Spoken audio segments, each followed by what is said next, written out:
guys, how's it going? It is my different username here, and today I'm bringing you guys something that I have been wanting to make for the longest time now, and it's a device that really stood out during World War II, but always remained hidden at the same time. And I figured I'd make a quick video for you guys to enjoy, so here we have the Welrod bolt-action pistol made out of Lego.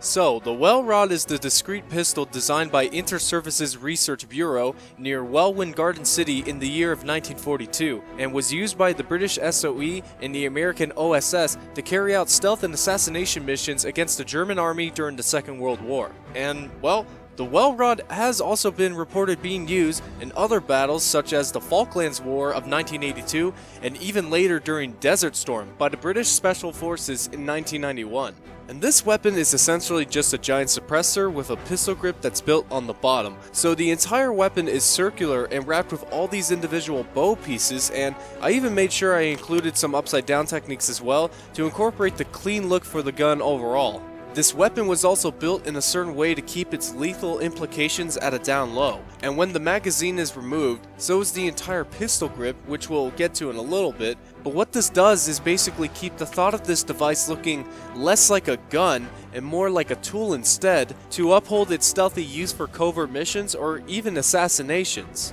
Moving on to the magazine, this weapon actually does not come with its own magazines and instead uses the Colt 1903 hammerless magazines that are chambered in 32 ACP and are then housed inside of what seems to be a type of rubber grip to allow a more ergonomic hold when using this weapon. This gun even has a grip safety almost similar to that of a Colt M1911, but on this model it doesn't really work all that well, not given the fact that it is just extremely uncomfortable to use, but also it just doesn't work against the trigger. But I still wanted to keep it present on the model just for the look itself.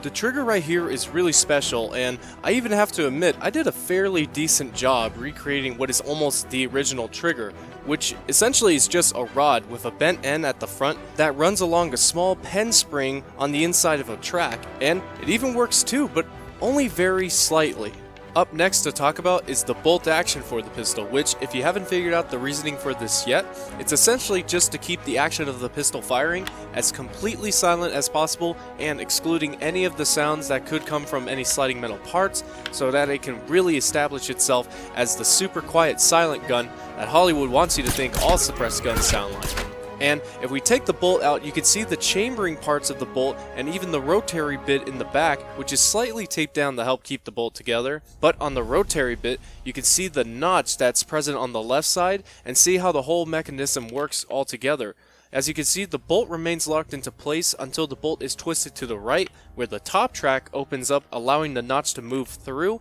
and even on the bottom, there are some roof tile pieces put into place to catch the front squared end of the bolt, allowing a full cycle of motion for the bolt with little to no interruption whatsoever. The last aspect to cover are the sights for the weapon, including the front notch as well as the rear post sight, and I have to say they're fairly decent at best, although I really do see this weapon being only used for covert CQC, meaning getting as close to your target as possible without getting detected, executing the shot, and then leaving the scene immediately. However, the thought of using the sights to acquire targets feels rather intriguing. Overall, it feels great to finally make this weapon, especially since it has been something I've wanted to make for years now, and I actually figured this was going to be a quick video because it actually only took me one day to build this gun, but I was missing a good 20 pieces or so I did have to actually order extra ones, and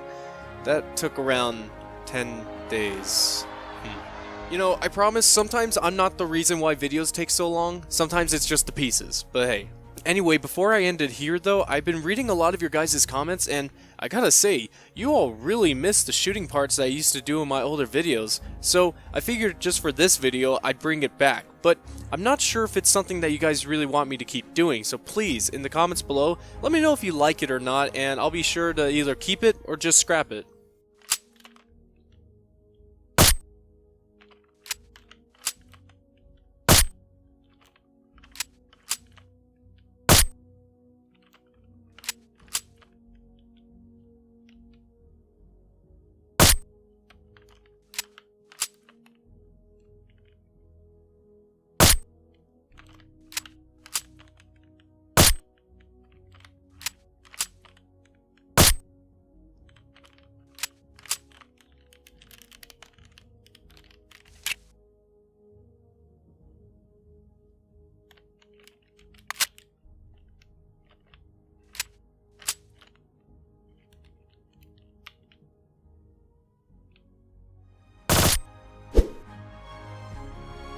If you guys want to download and create your own LEGO Welrod, check out the link in the description below to download the LDD file for this weapon. Also, if you guys want to see more epic LEGO creations made later in the future, definitely make sure to subscribe to see more. Also, like, favorite, and comment if you guys have enjoyed, and, as always,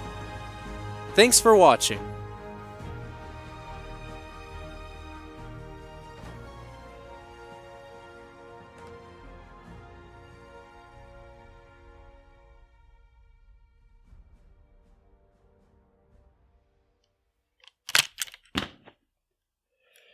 I hate my life.